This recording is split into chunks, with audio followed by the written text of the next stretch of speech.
What's going on, everybody? I am Baltmatrix, and today we are taking a look at STRAXUS, specifically Decepticon STRAXUS. Now, you may not know that STRAXUS is from the Generation 1 comic books, and he is a character who has gotten a toy one or two other times in the past, but nothing like this. We're going to take a look at the box first, and we have actual cutouts or revisions from the Marvel comic. I mean, there's his frickin' alt mode. And then we have STRAXUS's head in space. And this is actually from the comic. I mean, it's a great looking comic if you can ever get a hold of it. Back of the box contains the robot and the vehicle mode, and then more of the comic book. And yeah, he fought Blaster and lost. And then there's the inside with the story of STRAXUS right here. And then the figure would normally be right here, but he's not there.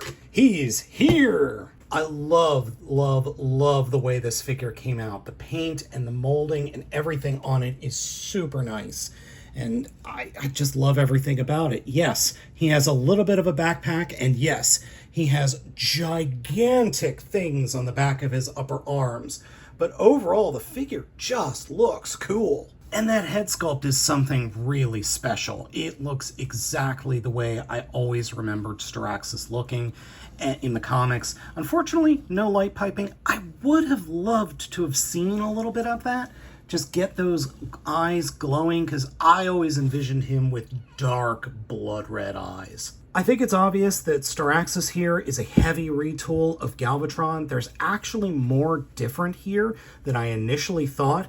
Feet are the same, lower legs are completely different, thighs are the same, crotch guard plate is different, side skirts are the same, chests are completely different, shoulder pylons are the same, heads are different. On the arms, the upper arm sections are different. They are thankfully correctly assembled on mine as opposed to my Galvatron. The back arm units are different. Forearms are different, hands are different. Then taking a look at the back of the figures, this little bit at the top of Galvatron's back and this whole section right here, the whole back part is completely different on STRAXUS. And this is actually where STRAXUS can store his accessories, because STRAXUS only comes with 2 accessories, while Galvatron comes with a lot more. STRAXUS comes with this big old cannon that is the front of his armament mode or alt mode or whatever the hell his alt mode is. And then my favorite of the 2 accessories, the giant battle axe. Man, this looks so good. I love the battle axe. Yeah, any robot can hold it, and it really does feel like if you unpeg it and turn it around, it could be another gun.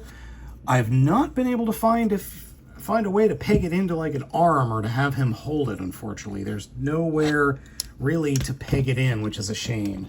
I would have loved to see if there was a way you could combine these 2, but there just isn't. It doesn't exist. Posability of our Dark Mount Despot is the same as Galvatron. Head is on a swivel and ball joint.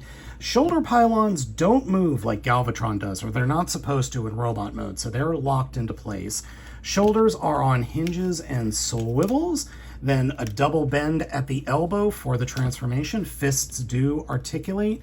There is, unfortunately, a big old open panel here inside the forearm.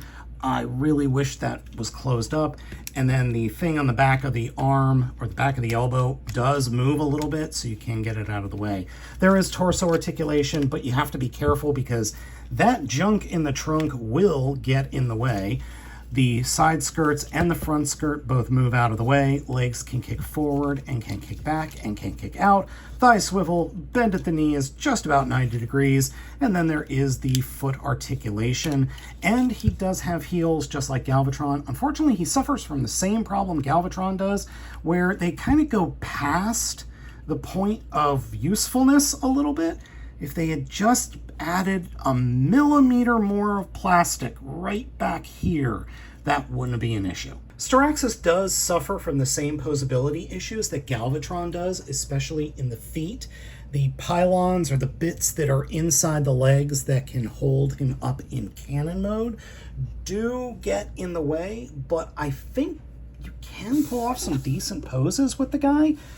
I'm not going to say it's perfect, because it isn't, but it's still a lot of fun. All right, transformation time. If you've transformed the Galvatron figure, you've transformed this guy as well.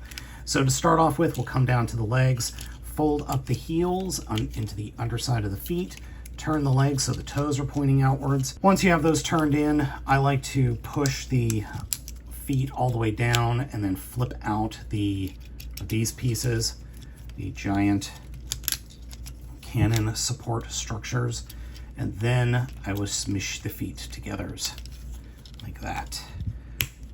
And then we could come back to the back and peg those two pieces in together as well. All right, come to the top, take the fists, fold the fists into the forearms, and then take the arms or the forearms and fold them up and peg them into the shoulders. I didn't point this out before, but the arms, or I should say the shoulders, are actually blue plastic painted over red, and it works pretty well. Same for the chest.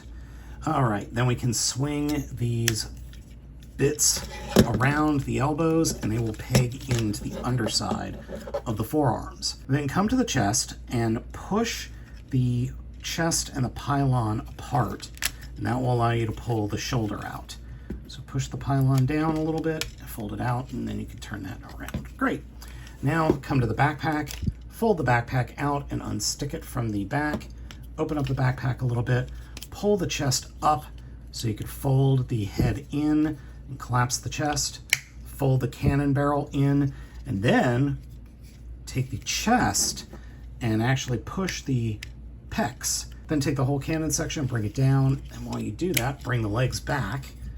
Bring that whole cannon section over the crotch, bring this whole backpack section down, peg it in, and then pull this little panel away, and that will peg in up there. Next, take the side skirts and point them forward so they're facing forward.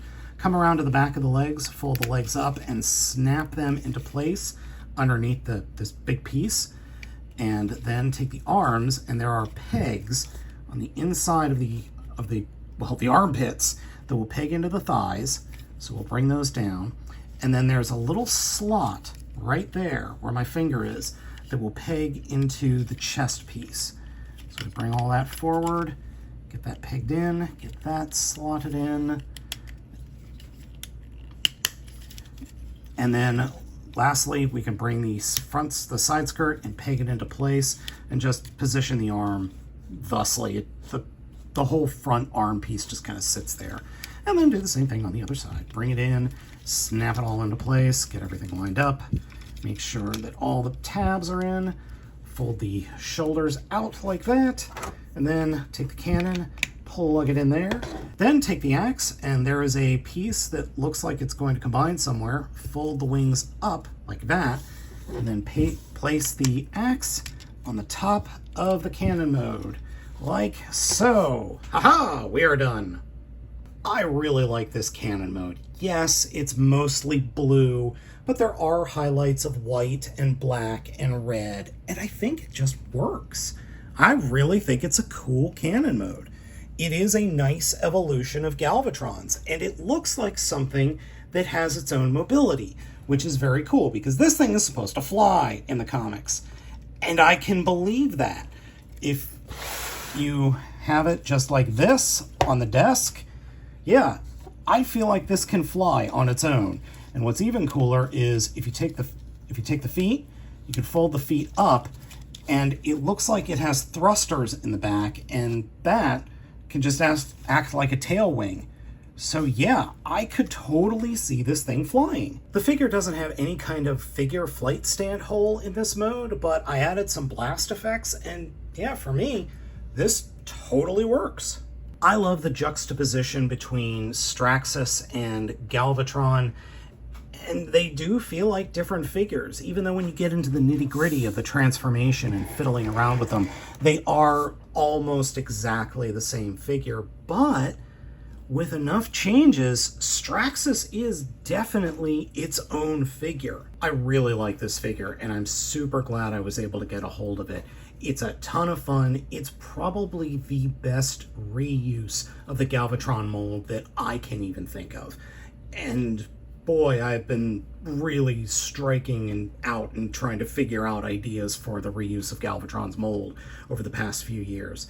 Is it the most perfect figure in the world? Of course not. No figure is perfect. There are some minor little niggles. The heels aren't great. I would love if there was a panel that you could hold the fists up, and I would have loved for there to be some light piping in the head. That's it.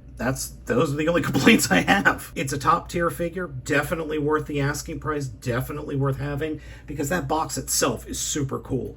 So folks, let me know what you think of this evil despot of Darkmount down in the comments. Thank you all for watching. I have been Baltmatrix, and I will catch you all next time.